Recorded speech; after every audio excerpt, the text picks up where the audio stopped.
확실히 한국 인터넷에는 다양한 공포 이야기가 넘쳐납니다. 그 중에서 하나의 이야기를 길게 풀어보겠습니다. 이 이야기는 순전이어구이며 독자의 상상력을 자극하기 위해 작성되었습니다. 그 일이 일어난 것은 내가 대학교 2학년 때였다. 나는 서울 변두리에 위치한 조용한 동네에서 자취를 하고 있었다. 학교 근처에 집을 구하기가 어려워 조금 외진 곳에 살고 있었지만 공기가 맑고 사람도 적어 공부하기에는 더할 나위 없이 좋은 환경이었다. 이 지역에는 옥년산이라고 불리는 작은 산이 있었다. 옥년산은 낮은 산이지만 나무가 울창하게 우거져 있어 밤에는 좀처럼 사람들의 발길이 닿지 않는 곳이었다. 특히 산 중턱에 위치한 옛날 햇볕이 잘 드는 정자는 미스터리한 이야기로 유명했다. 어렸을 때부터 동네 어르신들은 해가 지기 전에 산을 내려와야 한다고 이야기하곤 했다. 해가 진 후 그 정자 근처에서 이상한 소리를 들었다는 무서운 이야기도 많았고 실제로 그곳을 지나쳤다가 체험을 한 사람들이 소문을 퍼뜨렸기 때문이다. 어느 가을 저녁 나는 하루 종일 시험 공부에 매진하여 머리가 지끈거리기 시작했다. 답답한 기분을 털어내고자 간단히 산책을 나가기로 했다. 나는 옥년산 기슭을 지나치며 서늘한밤 공기를 마셨다. 그런데 시간이 어떻게 이렇게 늦었는지 새벽이 가까워지고 있었다. 하지만 이상하게도 그날은 집에 돌아가고 싶은 마음이 들지 않았다. 무언가 알 수 없는 힘이 나를 산으로 더 이끌었다. 발걸음이 점점 옛날 정자로 향하게 되었고 주위가 어둑어둑해지며 주변 풍경은 점점 알 수 없는 그림자로 가득 찼다. 당시에는 미스터리한 이야기를 잊고 있었는지 나는 무작정 그 정자에 올라가 발을 뻗고 누워버렸다. 나무의 서걱거림과 풀벌레의 소리가 이따금씩 귓가에 울렸다. 그러다가 갑자기 사방이 조용해졌다. 마치 세상의 모든 소리가 멈춘 듯했다. 이 이상한 정적 속에서 무언가가 내 어깨를 스치는 느낌이 들었다. 나는 급히 몸을 일으켜 주변을 둘러보았다. 아무도 없었다. 그저 바람에 흔들리는 나뭇가지들만이 그곳에 있을 뿐이었다. 기분이 좋지 않아 아까 얹었던 자리를 살펴보니 분명 아무것도 없던 그곳에 뭔가 손자국 같은 것이 선명하게 찍혀 있었다. 마치 누군가 그 자리에 머물다가 갑자기 사라진 듯한 기이한 흔적이었다. 나는 그 즉시 자리에서 일어나 집으로 돌아가기로 했다. 하지만 산을 내려가는데 발 아래서 낙엽과 돌이 바스러지는 소리 외에도 일정한 간격으로 발걸음 소리가 따라오는 듯한 느낌을 받았다. 무심히 돌아보아도 내가 지나친 길목엔 아무것도 없었다. 긴장이 점점 고조되면서 방금 전에 들었던 사연이 떠오르기 시작했다.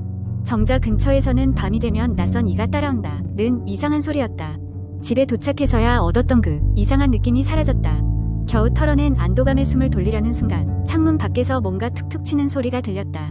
그 소리는 계속 이어졌고 나는 두려운 마음에 커튼을 조심스럽게 걷어 올렸다. 빈 골목길이 창문 앞에 펼쳐져 있었고 그곳엔 사람이 있을 리 없었다. 다음 날 아침 나는 그 사건을 잊고자 일부러 바쁘게 움직였다. 하지만 마음 한구석에는 여전히 뭔가 모를 불안감이 남아 있었다. 친구에게 일을 이야기하자 그 친구는 더욱 진지한 얼굴로 말을 해주었다. 사실 나도 어제 산에 가봤었어. 정확히 해는 다 졌는데 정자 주위에서 누군가의 목소리가 희미하게 들리더라. 뭔가 인적이 없는데 노래 같은 것을 흥얼거리는 소리였어.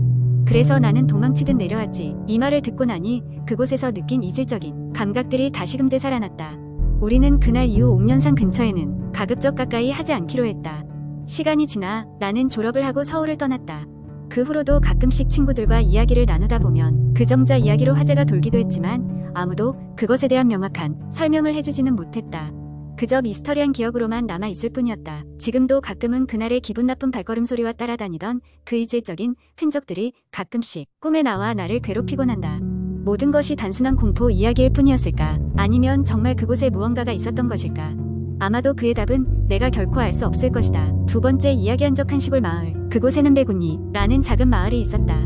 이 마을은 산과 들판으로 둘러싸여 있으며 외부와의 교류가 적어 옛 모습을 고스란히 간직하고 있었다. 이곳 주민들은 소박하고 평화롭게 살아가고 있었지만 배군이에는 오랫동안 전해 내려오는 무서운 이야기가 있었다. 그것은 바로인 여인이라는 전설이었다. 마을 사람들은 밤이 되면 산으로 가는 길목에서 흰옷을 입은 여인이 나타난다고 했다. 그녀는 말없이 길가에 앉아 흐느끼거나 먼 곳을 바라보고 있다가 누군가 다가가면 금세 사라진다고 전해졌다. 특히 자정 무렵 그녀를 만나면 불길한 일이 생긴다는 이야기가 돌았다. 이 이야기의 출처는 수십 년 전으로 거슬러 올라갔다. 당시 마을에 사는 한 젊은 여인이 자신의 약혼자와 함께 행복한 미래를 꿈꾸고 있었다. 하지만 어느 날 약혼자가 전쟁에 징집되어 떠나게 되었다. 기다림 속에서 하루하루를 보내던 그녀에게 비보가 전해졌다. 그 남자가 전쟁에서 전사했다는 소식이었다. 슬픔에 빠진 그녀는 매일같이 그가 돌아올 길목에서 눈물로 밤을 지새웠고 결국 그 자리에 생을 마감했다는 것이다. 시간이 흘러 마을 사람들은 이 이야기를 잊고 평범한 일상을 살아가고 있었다. 그때 도시에서 온 한 젊은 남자가 배군리에 머무르게 되었다. 그는 시끄러운 도시 생활에 지쳐 조용한 시골에서 휴식을 취하려고 이곳을 찾았다. 마을 사람들과 친해지면서 자연스레 흰 여인 이야기를 듣게 되었지만 그는 그런 미신 따위 믿지 않았다. 어느 날 그는 깊은 밤 산책을 나섰다. 달빛이 산속을 비추고 있었고 차가운 공기가 주변을 깜돌았다. 걷다 보니 어두운 숲을 지날 때 그는 뭔가 이상한 느낌을 받았다. 저 멀리 하얀 무언가가 어른거렸다. 호기심이 생긴 그는 그것을 향해 걸어갔다. 가까이 다가가니 정말로 흰 옷을 입은 여인이 앉아 있었다. 그녀는 너무나 고요하게 밤하늘을 바라보고 있었다. 남자는 겁먹지 않고 말을 걸었다. 안녕하세요. 이 밤중에 여긴 왜 계세요? 그러나 그녀는 답변이 없었다. 그저 천천히 고개를 돌려 그를 쳐다봤다. 눈은 마주쳤지만 그녀의 눈빛은 텅 비어 있었다. 순간 소름이 그의 등을 타고 올라가며 무언가 잘못됐음을 직감했다. 급히 그 자리를 떴지만 이상하게도 등 뒤에서 여인의 느끼는 소리가 들려오는 듯했다. 불현듯 두려워진 그는 정신없이 마을로 달려갔다. 집에 돌아온 후에도 그날의 기억은 잊혀지지 않았고 악몽처럼 그를 괴롭혔다. 며칠 뒤 그는 우연히 마을의 한 할머니를 만나게 되었고 그날의 일을 털어놓았다. 할머니는 깊은 한숨을 내쉬며 말했다. 그 아가씨는 그곳에서 누군가를 기다리고 있는 게지. 누군가가 그녀를 알아줘야만 떠날 수 있을 텐데.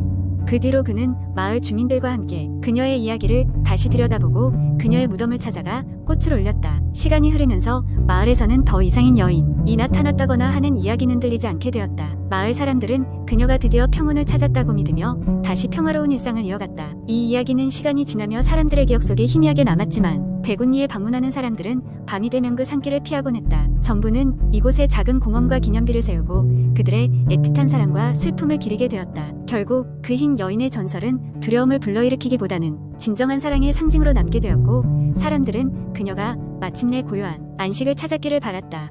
세 번째 이야기. 여름 휴가철이 되면 언제나 가슴이 설레곤 했다. 바다 내음 가득한 해변에서 친구들과 맥주를 마시며 밤새도록 이야기 나누는 시간을 손꼽아 기다리곤 했으니까 올해도 어김없이 그런 계획을 세웠다. 하지만 이번 여행은 아주 특별한 곳으로 가기로 했다. 인터넷을 통해 알게 된 한 외딴 마을의 작은 펜션. 전해지는 이야기로는 이곳에는 한기가 도는 특유의 기운이 돈다고 했다. 그런데도 우린 호기심에 그곳을 선택했다. 인터넷의 리뷰란에는 기묘한 이야기들로 가득했다.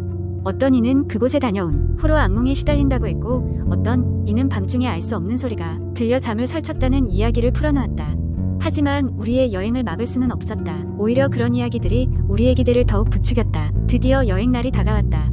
펜션으로 가는 길은 예상보다 더 외졌고 가까운 마을이라고는 보이지 않았다. 길가에는 낡고 오래된 가로등이 듬성듬성 서 있었고 그것마저도 불이 제대로 켜지지 않아 오싹한 기분을 자아냈다. 길을 뒤로하고 눈앞에 나타난 펜션은 한눈에 봐도 오래된 곳임을 알 수 있었다. 창문들은 때가 묻어 흐릿했고 벽돌은 여기저기 금이 간 상태로 우리를 맞이했다. 펜션의 주인은 할머니였다. 그녀는 우리를 보고 어딘가 수상하다는 듯한 눈빛으로 바라보았다. 여기 오는 사람들 많지 않아요.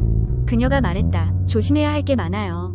그 말은 경고처럼 들렸다. 우리 4명의 친구들은 펜션의 어두운 거실에 앉아 이야기를 나눴다. 첫날 밤은 정말 아무렇지 않게 지나갔다. 바다로 나가 맥주를 마시고 해변에서 장난치고 늦은 밤까지 이야기를 나누다 잠에 들었다. 하지만 둘째 날 밤 무언가 달라졌다. 자정이 넘어가면서부터 우리 방에선 정체를 알 수 없는 소리가 들려오기 시작했다.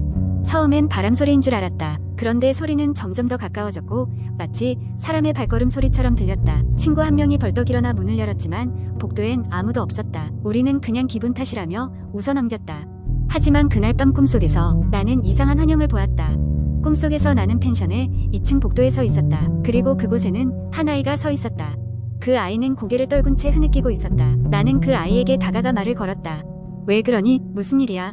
그 아이는 천천히 고개를 들었다. 그리고 그 순간 끔찍한 얼굴이 드러났다. 눈동자는 허공을 응시하고 있었고 입술에선 피가 흐르고 있었다. 나는 비명을 지르며 깨어났다. 꿈이 얼마나 생생했던지 식은땀이 등줄기를 타고 흘렀다.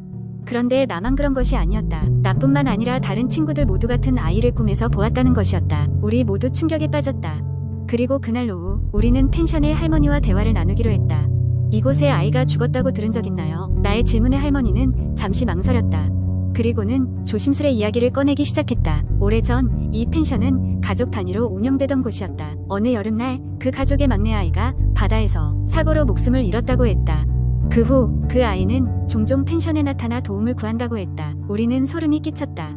아무리 무섭고 기묘한 장소를 좋아한다고 해도 이건 차원이 달랐다. 우리는 서둘러 짐을 꾸렸고 펜션을 떠나기로 했다. 할머니는 조용히 우리를 배웅하며 아이의 영혼이 그저 집을 찾고 있는 것인지도 몰라요. 오해하지 말아요. 라고 말했다. 다행히 그 후로 우리의 꿈은 다시 그 아이를 비추지 않았다. 하지만 그날의 경험은 오래도록 우리 마음속에 남았다. 우리는 매년 여름에 여행을 떠나고 있지만 다시는 그런 호기심으로 예상 불가능한 곳에 발을 들이지 않기로 약속했다. 그리고 그 펜션에 대한 이야기는 어디까지나 전설로 남겨두기로 했다.